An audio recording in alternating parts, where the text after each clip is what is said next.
Everybody. आज हम देखेंगे यूजीसी नेट पेपर 1 के कुछ महत्वपूर्ण टॉपिक।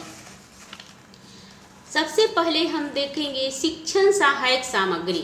शिक्षण सहायक सामग्री कहते किसे हैं? तो शिक्षक द्वारा पाठ्य पुस्तक के अध्यापन के दौरान जिन वस्तुओं अथवा सेवाओं का प्रयोग किया जाता है उसे ही हम शिक्षण सहायक सामग्री कहते हैं। शिक्षण सहायक सामग्री 3 प्रकार का होता है। पहला है श्रव्य साधन, दूसरा है दृश्य साधन और तीसरा है श्रव्य दृश्य साधन। श्रव्य साधन वैसा साधन जिससे सुनकर ज्ञान प्राप्त किया जा सकता है। इसके अंतर्गत आता है radio, tape recorder, gramophone, digital audio player. दृश्य साधन जिससे देखकर ज्ञान प्राप्त किया जा सकता है।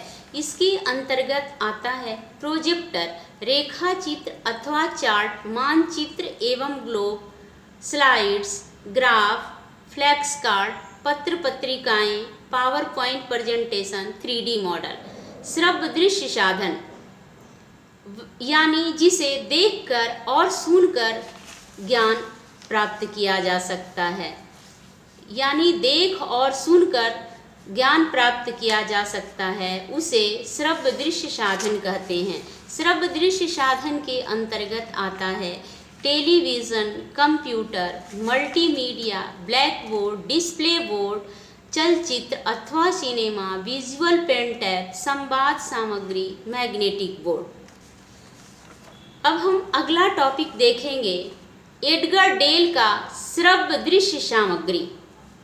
एडगर डेल ने 1960 में सीखने के विभिन्न मूर्त और अमूर्त सामग्री को आधार मानते हुए एक शंकु मॉडल प्रस्तुत किया। उस शंकु मॉडल के सबसे ऊपर शाब्दिक प्रतीक को रखा। शिक्षण विधि। शिक्षण विधि 2 प्रकार का होता है, एक शिक्षक केंद्रित विधि और दूसरा है शिक्षार्थी केंद्रित विधि। शिक्षक केंद्रित विधि को अनुदेशात्मक विधि कहते हैं। ये व्याख्यान आधारित होता है। शिक्षक केंद्रित विधि के कई तरीके हैं। इसे हम देखेंगे एक एक करके। पहला है व्याख्यान विधि। किसी पाठ्य पुस्तक को भाषण के रूप में पढ़ना व्याख्यान विधि कहलाता है। दूसरा है व्याख्यान प्रदर्शन विधि। किसी घटना या वस्तु का दृश्य के रूप में प्रदर्शित कर उसे स्पष्ट करना व्याख्यान प्रदर्शन विधि कहलाता है। तीसरा है समूह शिक्षण विधि। एक ही समय में 2 या अधिक शिक्षकों द्वारा किसी विषय संबंधी बातें को बताया जाना समूह शिक्षण विधि कहलाता है। तीसरा है टेलीविज़न या वीडियो प्रस्तुति विधि।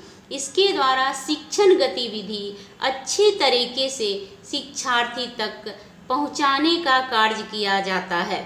समीक्षा नीति संबंधी विधि। 5वां, कक्षा में हो रहे अध्ययन अध्यापन की प्रगति का लेखा जोखा लेना समीक्षा नीति संबंधी विधि द्वारा होता है। 6ठा है प्रश्नोत्तर शिक्षण नीति। इसे सुकराती विधि भी कहते हैं।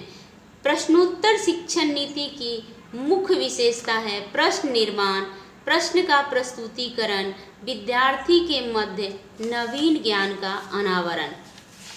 अब दूसरा देखेंगे शिक्षार्थी केंद्रित विधि। इसमें विद्यार्थी की अभिरुचि, अभिवृत्ति और क्षमताओं को ध्यान में रखकर शिक्षा प्रदान की जाती है।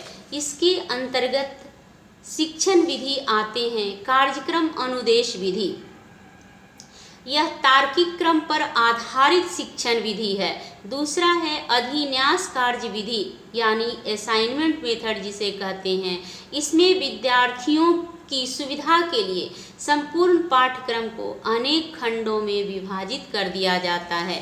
इसके माध्यम से छात्रों को सर्वेक्षण करना, संख्यात्मक समस्याओं का समाधान करना, अतिरिक्त जानकारी एकत्रित करना जैसे कार्यों को पूर्ण करने का उत्तरदायित्व दिया जाता है।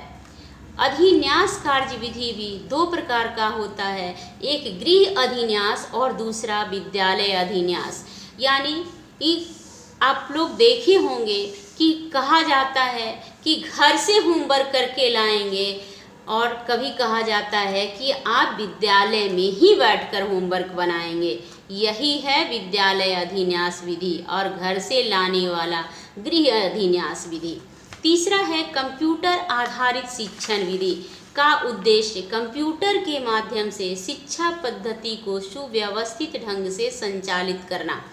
चौथा परस्पर संवादी या संवादात्मक वीडियो विधि। परस्पर संवादी विधि में शिक्षार्थी को किसी विषय से संबंधित जानकारी क्रम रहित ढंग से आसानी से उपलब्ध हो जाता है। परस्पर संवादी विधि छात्र को एक ही प्लेटफॉर्म पर कई विषयों, मुद्दों या समस्याओं की जानकारी और उसके संशोधनात्मक उपाय की सरलता से आपूर्ति करने में सक्षम है। पांचवा है ब्रेन स्टॉर्मिंग विधि। ब्रेन स्टॉर्मिंग विधि को विप्लव विधि भी कहते हैं। ब्रेन स्टॉर्मिंग विधि में बच्चे आपस में वार्तालाप करते हैं और उस वार्तालाप के क्रम में जो समस्या उत्पन्न होती है उसे अध्यापक ब्लैक बोर्ड पर लिखकर हल करता है। छठा है संगोष्ठी विधि, जिसे सेमिनार भी कहते हैं। संगोष्ठी विधि में सेमिनार में भाग लेने वाले लोग एक पेपर पर अपने विचार को प्रकट करने हेतु कुछ मेन टॉपिक को तैयार करते हैं और संगोष्ठी के दौरान उस पर चर्चा करते हैं। सातवां है प्रकरण अध्ययन विधि, case study method. Case study method में बालकों को चुनौती का सामना करने, निर्णय लेने आदि प्रक्रिया के लिए सक्षम बनाया जाता है। आठवां है समूह चर्चा विधि, group discussion method. Group discussion method को बज सेशन के रूप में भी जाना जाता है। इसमें छोटे छोटे समूहों के साथ लघुचर्या, संरचित एवं उद्देश्यपूर्ण चर्या आदि को शामिल किया जाता है। समूह चर्चा विधि जो है 3 प्रकार का होता है। पहला नियोजित विधि, दूसरा आंशिक नियोजित विधि और तीसरा है अनियोजित विधि। शिक्षण विधि के अन्य प्रारूप। शिक्षण विधि के अन्य प्रारूप में मानचित्रण आता है। इसमें मानचित्रण में 2 आता है, मस्तिष्क मानचित्रण और अवधारणा मानचित्रण। मस्तिष्क मानचित्रण की शुरुआत 1960 में टोनी बुजान ने की थी, जबकि अवधारणा मानचित्रण की शुरुआत 1984 में किया गया। अवधारणा मानचित्रण के माध्यम से कठिन विषय को सरलतम रूप से प्रस्तुत किया जा सकता है। अवधारणा मानचित्रण के अंतर्गत मुख्य अवधारणा को प्रथम स्थान दिया जाता है, उसके बाद के अवधारणा को कम स्थान दिया जाता है, उसे यानी कम महत्वपूर्ण माना जाता है। मस्तिष्क मानचित्रण के अंतर्गत विद्यार्थी के मन में किसी विषय को चित्रण के माध्यम से परिभाषित किया जाता है। इसमें रंगीन चित्रों की अवधारणा प्रस्तुत की जाती है। Thank you. यदि वीडियो अच्छा लगे तो एक लाइक, शेयर और कमेंट अवश्य करें। कंसेप्ट को क्लियर करना जरूरी है। कंसेप्ट आपका क्लियर रहेगा, क्वेश्चन किसी भी तरह से पूछा जाएगा, आपका क्वेश्चन बनेगा। क्योंकि ये कहना बहुत मुश्किल है कि कहाँ से क्वेश्चन पूछे जाएंगे, क्योंकि यूजीसी नेट का अक्सर देखा गया है कि ये क्वेश्चन रिपीट नहीं करता है। इसीलिए कंसेप्ट को क्लियर रखना जरूरी है। Thank you.